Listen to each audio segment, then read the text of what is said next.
Bismillahirrahmanirrahim. Assalamualaikum warahmatullahi wabarakatuh.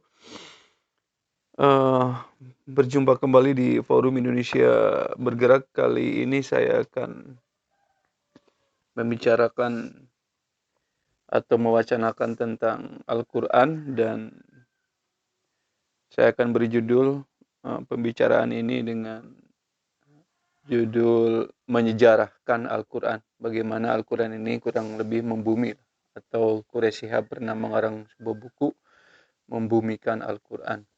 Nah, sekarang saya akan beri judul ini menyejarahkan Al-Quran, bagaimana Al-Quran ini kembali membuat sejarahnya. Berangkat dari sebuah ayat Al-Quran, surat Ar-Ra'd ayat 31, Allah berfirman yang artinya Bismillahirrahmanirrahim. Dan sekiranya ada suatu bacaan kitab suci yang dengan bacaan itu gunung-gunung dapat digoncangkan, atau bumi jadi terbelah, atau oleh karenanya orang-orang yang sudah mati dapat berbicara, tentulah Al-Quran itulah dia. Sebenarnya segala urusan itu adalah kepunyaan Allah. Uh, ini ayat Al-Quran yang memberikan pesan mendalam, dan ya, kita akan memahami dan memaknainya secara bebas saja. Uh, Persoalannya ketika kita Al-Quran baca ketika kita membaca Al-Quran, yang jadi masalah bumi tidak pernah guncang, atau tidak, gunung-gunung tidak pernah bergoncang, bumi tidak pernah terbelah, dan orang mati tidak hidup kembali. Bahkan Al-Quran dibacakan di depan orang-orang mati. Ini maknanya seperti apa? Saya akan memaknai secara bebas saja akan ayat ini. Hadirin Forum Indonesia Bergerak, Al-Quran yang pernah menyejarah 14 abad yang lalu, kini oleh umatnya dikembalikan lagi ke langit hanya sekedar bacaan dan hafalan. Dulu Al-Quran diturunkan untuk menyelesaikan setiap problem kemanusiaan dan memberi tujuan, jalan, dan arah bagi manusia. Kini, dalil-dalil yang terdapat dalam Al-Quran itu dipertentangkan dan dibela habis-habisan. Dalil untuk dalil jadinya. Hingga luput memahami pesan atau fungsi sosial Al-Quran yang harus dilakukannya. Al-Quran kini menjadi kitab yang asosial, yang kini fungsinya hanya untuk menuntaskan dahaga spiritual para pembacanya. Al-Quran kini hanya sebatas dalil untuk melegitimasi apa yang nampak dalam kehidupan. Nyaris kini Al-Quran sudah kehilangan elan vitalnya, atau daya gerak dan daya rubahnya, atau daya gantinya bahkan. Dengan membaca orang akan mengetahui, dengan mengetahui orang akan mengerti, dan dengan mengerti orang akan memahami. Dan ketika orang bisa memahami, maka orang itu akan bisa menjelaskan, dan dengan menjelaskan orang itu akan melakukan. Jadi jika ada orang dengan membaca, orang akan mengetahui, dengan mengetahui orang akan mengerti dan memahami, dengan mengerti dan memahami orang akan menjelaskan, dan dengan menjelaskan orang akan melakukan. Jadi puncak tertinggi dari membaca adalah melakukannya. Dalam sebuah pandangan ataupun sejenis atau quotes, bahwa pemahaman tertinggi atau tindakan adalah pemahaman tertinggi atau teori terbaik. Jadi tindakan adalah teori terbaik atau pemahaman terbaik. Mengacu kepada ayat yang ditulis di atas, jika kita membaca Al-Quran di depan sebuah atau di atas sebuah gunung, akan gunung itu goncang? Jika kita bacakan di atas bumi yang selama ini kita lakukan, apakah bumi itu terbelah?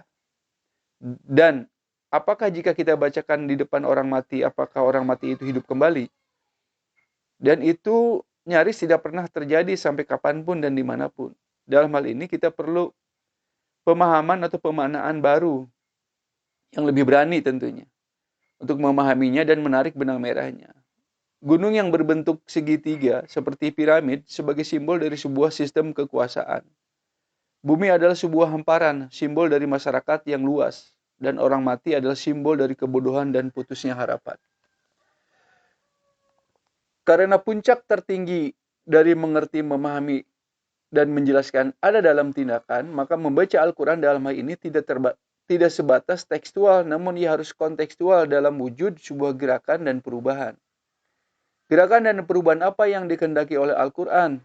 Tiada lain adalah gerakan dan perubahan besar, luas, dan menyeluruh, menyangkut semua sisi dan dimensi kehidupan manusia. Maka wajar dan akan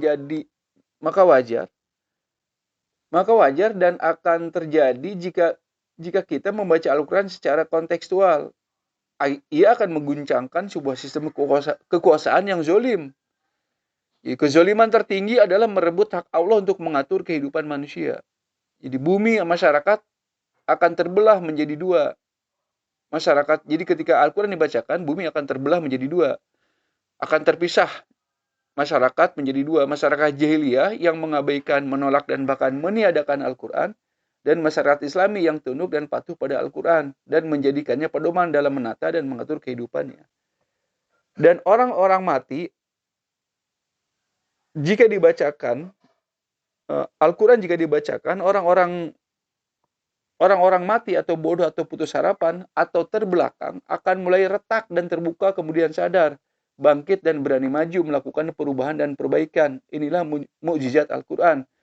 Sebagaimana Al-Quran ketika dibacakan oleh Nabi lewat gerakan, lahirlah Bilal, lahirlah para budak-budak menjadi pengikut Nabi, mereka sadar dan mereka akhirnya berani, kemudian tercerahkan dan berani memimpin pergerakan dan perubahan di zamannya. Jika memang Al-Quran itu sejalan, serasi, selaras, dan relevan dengan setiap perubahan zaman dimanapun dan kapanpun, agar ungkapan ini tidak menjadi omong kosong dan omong besar, maka kita harus membaca Al-Quran secara baru. Cara baca yang baru yang melibatkan akal pikiran yang tajam agar bisa menyayat dan membelah realitas untuk menemukan kebutuhan, masalah, dan tantangan zaman. Kita memerlukan kecerdasan tingkat tinggi untuk membaca Al-Quran, agar Al-Quran tidak ditempatkan sebagai kitab atau buku bacaan biasa, tapi bacaan yang bisa menggerakkan dan merubah sejarah ke depan. Nah, kurang lebih itulah bahwa tugas kita hari ini kembali menuzulkan Quran dan menyejarahkan Al-Quran, atau menurut Quraisyab itu membumikan Al-Quran. Oke, terima kasih. Assalamualaikum warahmatullahi wabarakatuh.